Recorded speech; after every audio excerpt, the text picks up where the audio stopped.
Hari ini saya ingin membicarakan atau menjelaskan strategi-strategi penting untuk mempersiapkan membuat sebuah laporan penelitian, secara khusus ketika membuat skripsi, tesis, dan disertasi. Proposal penelitian merupakan sesuatu yang penting dan itu menjadi alat ukur bagi dosen, bagi sidang dosen untuk melihat apakah mahasiswa yang akan menyelesaikan skripsi, tesis, atau disertasi itu mampu menyelesaikannya. Maka sebenarnya di dalam proposal itu harus tertera segala hal yang terkait dengan langkah-langkah yang perlu diteliti dan kemudian juga dapat dijelaskan langkah-langkah awal yang dilakukan oleh penulis, sehingga dengan demikian dari gambaran awal tersebut maka sidang dosen dapat menentukan apakah sebuah penelitian itu, sebuah proposal itu dapat diterima atau tidak. Untuk membuat sebuah penelitian atau proposal penelitian yang kita tuliskan dalam proposal penelitian, yang pertama adalah karena ini adalah laporan penelitian karya ilmiah, maka yang pertama adalah dikaitkan dengan kajian atau minat yang kita miliki. Berarti setiap pendidikan tinggi itu biasanya juga mempunyai kajian-kajian tertentu yang ada dalam program studi. Dan yang pertama harus diketahui adalah bahwa seorang mahasiswa itu di dalam sebuah program tertentu itu memiliki kajian apa yang menjadi inti dari keilmuan program studinya. Nah, di situ dia kemudian mencari juga lebih jauh minat daripada mahasiswa tersebut untuk terus bisa mengembangkan penelitian, tentunya ya dalam memberikan kontribusinya, karena sebuah penelitian itu memberikan kontribusi ya, kepentingan praktis dan kepentingan teoritis. Kepentingan praktis adalah sebuah hasil penelitian itu bisa digunakan untuk mengembangkan ya usaha-usaha atau pekerjaan-pekerjaan yang ada. Tapi kalau kepentingan teoritis adalah bagaimana hasil penelitian ilmiah itu mengembangkan ya mengenai bidang kajian atau teori-teori terkait program studi yang digeluti oleh mahasiswa tersebut. Maka setelah mahasiswa itu mengerti hal tersebut, kemudian tentunya dia akan membaca buku-bukunya. Nah, pertama-tama tentunya harus dia lihat juga bagaimana dia ingin menentukan judul dari penelitian. Tapi biasanya ada banyak hal. Kalau dia penelitian ilmiah bisa juga melihat misalnya kepada adanya masalah. Apa itu masalah? Masalah adalah gap antara realitas dan teori. Masalah adalah gap antara realitas dan yang seharusnya. Berarti adalah ketika misalnya seorang mahasiswa itu melihat ada persoalan-persoalan yang dia ingin teliti, yang dianggap ada masalah. Maka pertama dia harus kumpulkan data-data, jadi informasi. Jadi informasi itu bukan data ya, karena bisa jadi informasi itu palsu atau tidak. Maka dia kumpulkan informasi ke informasi dan kemudian dianalisis. Berarti kemudian dia ketemu data. Apa yang data itu? Berarti data itu merupakan sebuah persoalan atau masalah yang dihadapi oleh seseorang, ataupun dihadapi oleh komunitas, ataupun dihadapi oleh dunia usaha. Kemudian untuk mengetahui bahwa itu adalah masalah penelitian, maka realitas itu atau data-data yang kita temukan sebagai masalah itu dilihat dalam konteks kajian teoritik. Kajian teoritik dilihat. Nah, kemudian ketika kita lihat itu berarti kan kita lihat, berarti ada realitas, ada teori. Dan kita bisa melihat bahwa di situ ada persoalan, ada gap antara realitas dan teori. Dan kita kan belum meneliti, maka apalagi kalau dia penelitiannya sarjana atau magister, maka dia baca dulu penelitian-penelitian yang relevan, yang terkait dengan masalah-masalah yang dia akan teliti, atau masalah penelitian yang dia akan teliti. Dan itu dia akan melihat kira-kira hubungannya apa tuh, realitas dengan teori itu. Di situ dia nanti akan ketemu yang namanya masalah ya, sehingga kemudian dia memberikan respon untuk memberikan solusi.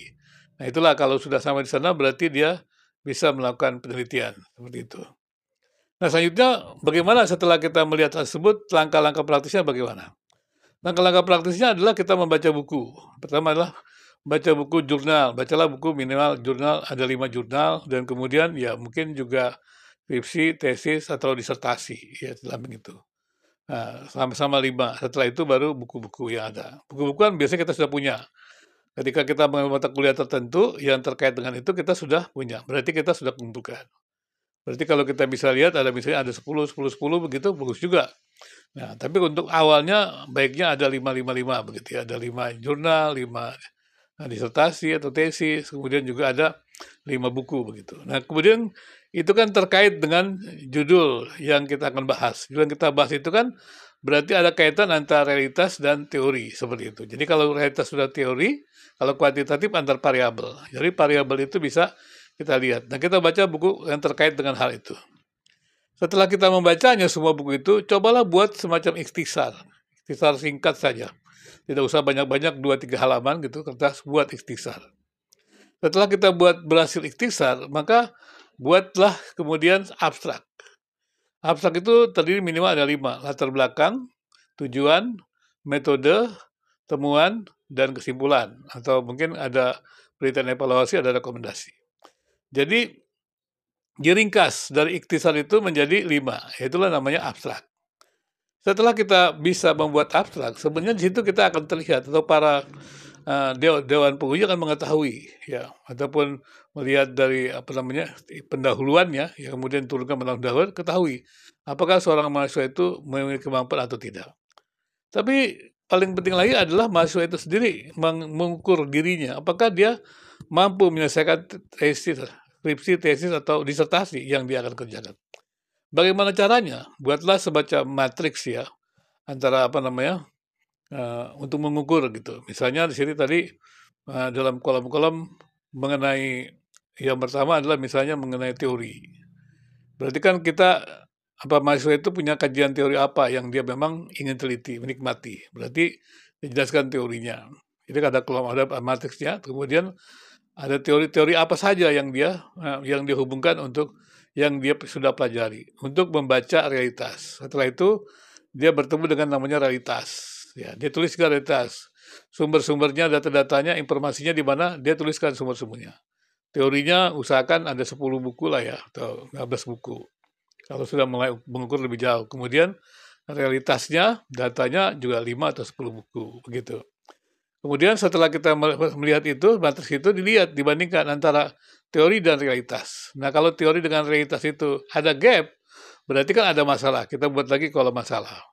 Kalau masalahnya juga tuliskan masalahnya apa. Kemudian juga kita melihat ya data-data tentang masalah itu dalam buku-buku penelitian yang relevan juga. Setelah masalah, baru kita respon. Kita ingin buat apa penelitiannya? Berarti kan merespon kan ya. Nah, responnya. Di situ buat responnya. Setelah responnya itu kita juga membuat penelitian-penelitian yang relevan. Nah, di situ kita buat juga. Dan semuanya itu ada buku-buku. Penelitian relevan misalnya juga ada 5 atau 10, ya, seperti itu. Sehingga dengan demikian kalau kita lihat minimal kita sudah punya 30 sampai 50 buku sebelum kita membuat laporan penelitian. Yaitu kita baru membuat proposal. Jadi kalau proposal sudah sampai 30 sampai 50 buku yang kita baca sudah ada harapan seperti itu menguasainya. Jadi itulah yang kita lakukan ya untuk bisa mengukurnya. Jadi nanti pada waktu kita melihat abstrak kita, ada latar belakangnya, kita sudah punya sumbernya, tujuannya, kita sudah punya sumbernya, metodenya, kita sudah punya sumbernya, kemudian temuannya, kita sudah membaca dalam penelitian sejenis, kita punya sumbernya, dan kemudian juga kesimpulannya, ya kita sudah punya temuan apa yang dari penelitian-penelitian yang relevan. Kira-kira demikian singkatnya langkah-langkah untuk membuat proposal. Dan jikalau Anda ingin mendapatkan lebih jauh lagi, Anda bisa chat di dalam kolom saya ini untuk saya berikan bimbingan, ataupun ingin menuliskan kembali apa yang Anda teliti. Anda ingin belajar penelitian-penelitian, silakan chat di dalam video saya ini, dan nanti saya akan memberikan bimbingan juga, dan saya juga akan memberikan buku-buku tentang metode-metode penelitian yang mungkin Anda bisa kembangkan, secara khusus di dalam Facebook yang namanya Karya Tulis Ilmiah. Jadi ada Facebook Karya Tulis Ilmiah. Di situ juga Anda akan mendapatkan buku-buku yang ada. Anda bisa juga berlangganan di Jadi Karya Tulis Ilmiah ataupun di video ini. Dan kemudian nanti ya, kami akan memberikan bimbingan-bimbingan video dan juga artikel-artikel ataupun berupa PowerPoint mengenai tentang penjelasan-penjelasan bagaimana buat penelitian kuantitatif, kemudian kualitatif, evaluasi begitu atau yang mix begitu, itu juga akan diberikan. Demikian juga tentang bagaimana membuat, penulisan ilmiah ya, seperti itu. Kiranya silakan penjelasannya dapat menolong dan jangan lupa sekali lagi chat dan terus hubungi kami untuk Anda bisa belajar menulis dan mengembangkan kemampuan menulis. Kemampuan penelitian ini penting untuk bisa kita menganalisis persoalan-persoalan yang ada tentunya terkait bidang kajian kita. Terima kasih.